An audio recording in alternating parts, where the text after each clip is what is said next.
When young guys first get in the gym, what's that first muscle group they think of and want to hit? You got it, it's their chest. It's not uncommon to see a young guy get in the gym and hit it 20, 30, 40 sets of bench press in one workout. And that's just one workout. That's not over 3, 4, 5 days a week that they're in the gym.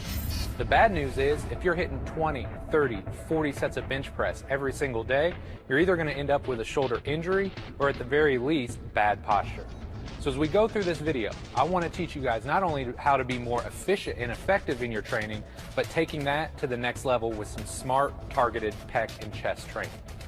In this video, we're going to cover the muscles, we're going to cover the bones and the joints, we're going to cover all the individual movements that those bones and joints create, and we're going to throw in a few key exercises so that you guys know the exact moves and techniques we want you to use to get the most out of your pec and chest training. With that being said, we've got IFBB Physique Pro Craig Capurso in the house. The guy's got an amazing physique. He's shredded. He's going to help all of us better understand how to target and really hit our chest muscles.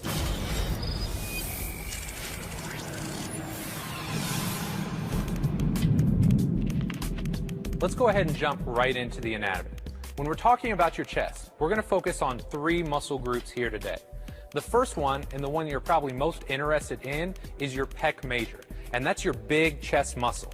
Now, within your pec, there's actually 3 subsections. You've got your clavicular head, and that runs from your clavicle, comes down and across, and attaches onto your humerus, or your upper arm bone.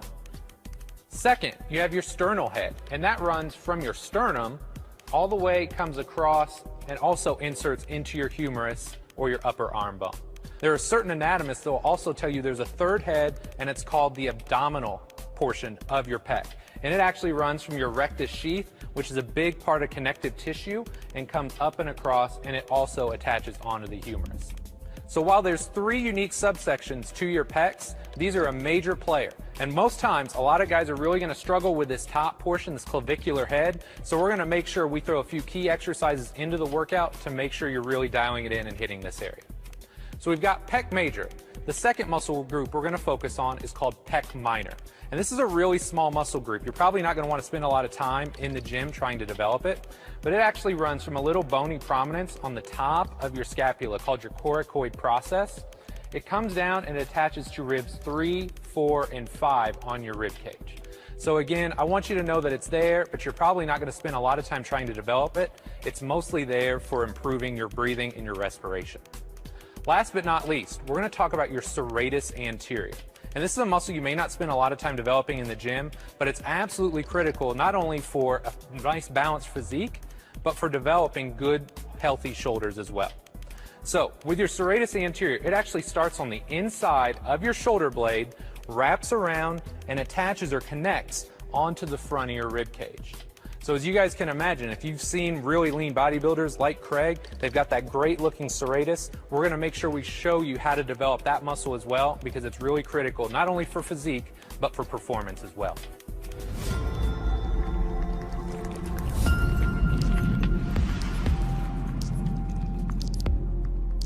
Now that we've covered the muscles, let's take a look at the bones and joints involved in creating movement through your chest. We're going to start with the back side of Craig's body. So he's going to turn around here. And if you can imagine, you've got your shoulder blade or your scapula. Now this is really important. When you're setting up on an exercise like a bench press, you want to pin those shoulder blades down and back. So that's really important. It's going to give you a stable base to press from. So your scapula is actually really important, especially when you're doing big compound exercises.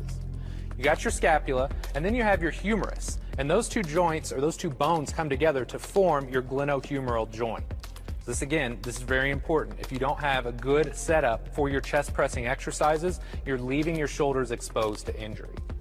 Last but not least, I'm going to have Craig just give me a quarter turn here. You can't talk about chest without talking about the elbow. Now, a lot of people don't think about this, but every time you're doing a pressing exercise, you're going to extend your elbow.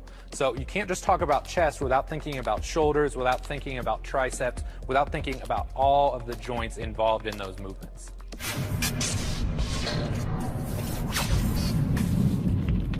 Now that we've covered the muscles, the bones, and joints involved in your chest training, let's start to put all those pieces together to see how it looks in real-world functional movement that you're going to use every day in the gym. We're going to start off by looking at your pecs, and specifically your pec major. As you recall, you've got three different sections here. You've got your clavicular head, you've got your sternal head, and you've got your abdominal head. So all of those will work together to create what's called internal rotation of your shoulder. So if Craig's got his hand up here and he turns his arm downwards or forwards, that's called internal rotation. A lot of times people aren't too focused on that. If they're talking about chest, they want to know, how do I get those striations? How do I look big and lean like this? One of the best exercises is a horizontal fly or an incline fly. In that exercise, you're creating what's called horizontal adduction.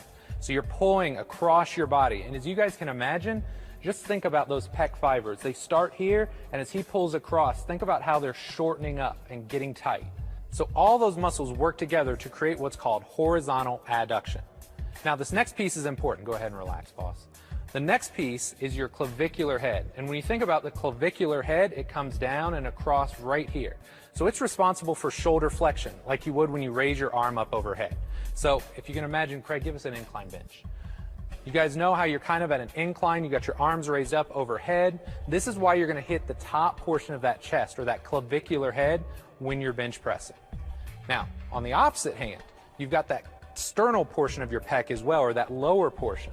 You're going to hit this the most when you're doing like a decline bench or even a pullover. Craig and I were just talking about this yesterday.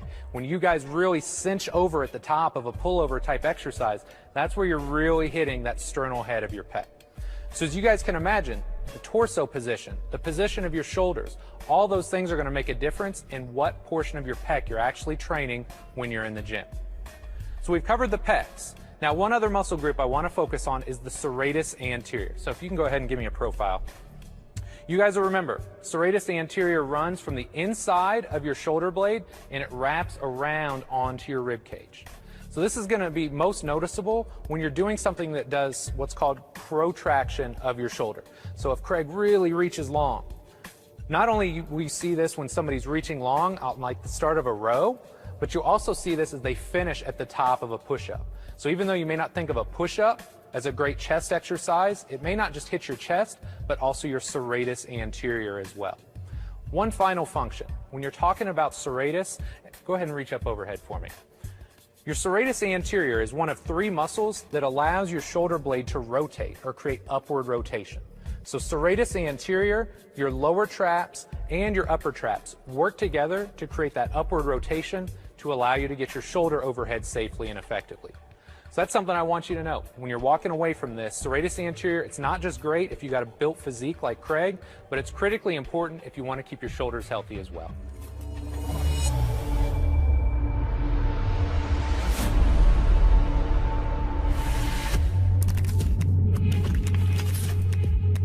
Now that we've covered the muscles, the joints, and the function of your chest, we're going to put it all together and demonstrate a few key exercises that you guys are going to want to use when you get into the gym.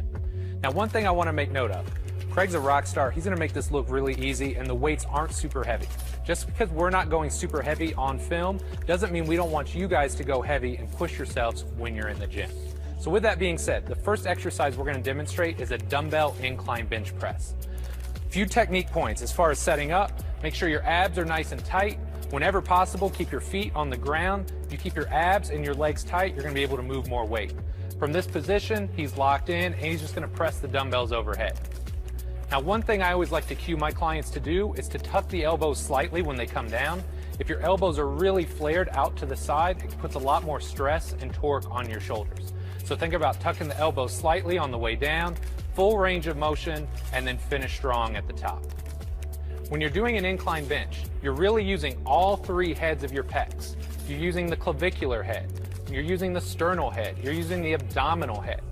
But when you go on an incline, or when you start to flex those shoulders, that's when you're really going to bring out and attack the clavicular head of your pec. So if you're having problems filling in the top portion of that chest, make sure you get some incline benching or some incline flies into your program. One final point. When you incline bench, if you have any kind of shoulder issue or this causes any discomfort, move to a neutral grip where your hands are facing each other and then try it again. This is going to give you just a little bit of breathing room for your rotator cuff to move and operate, and chances are it's going to feel a heck of a lot better.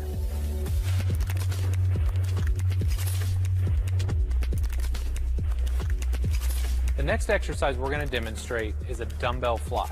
And this exercise is really going to hit the pecs as far as that horizontal adduction component of the movement goes. So Craig's going to go ahead and lay on his back here, set himself up, good stable base, abs tight, legs tight, and then from this position he's just going to keep soft elbows, get a nice stretch through his pecs, and as you guys can imagine, you can just see those pecs kind of opening up and lengthening, and then from this position he's going to pull it back together and shorten it back up. So it looks like a very simple exercise. The man's got great technique, and it's really going to help build balanced pec development. It's going to hit the clavicular pec, the sternal head, and even the abdominal head of those pecs pretty evenly.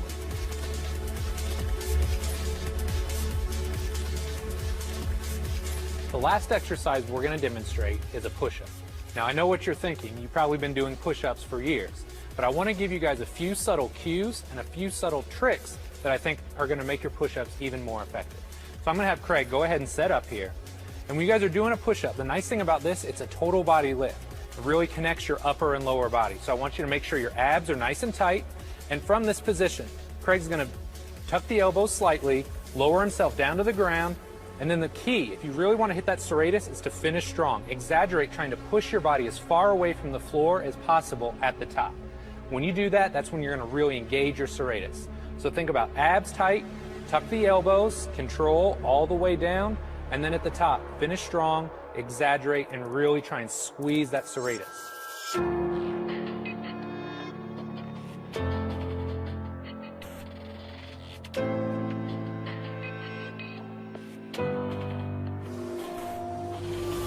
After watching this video, you essentially have a PhD in chest muscle building.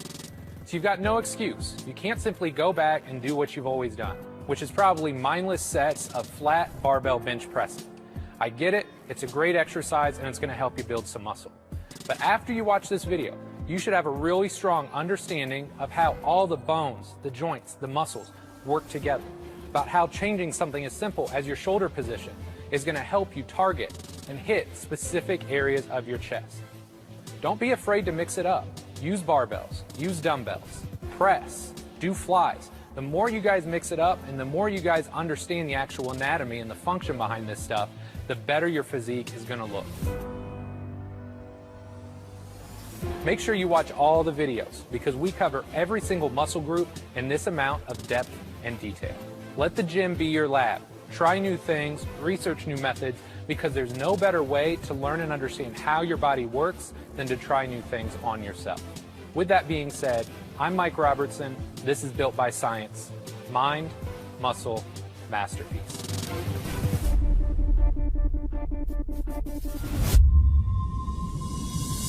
Run muscular anatomy, biomechanics, the skeletal system, muscle function, and the best exercises to build lean mass. Knowledge is power. Know yourself to build yourself. Build yourself with the best. Mind, muscle, masterpiece.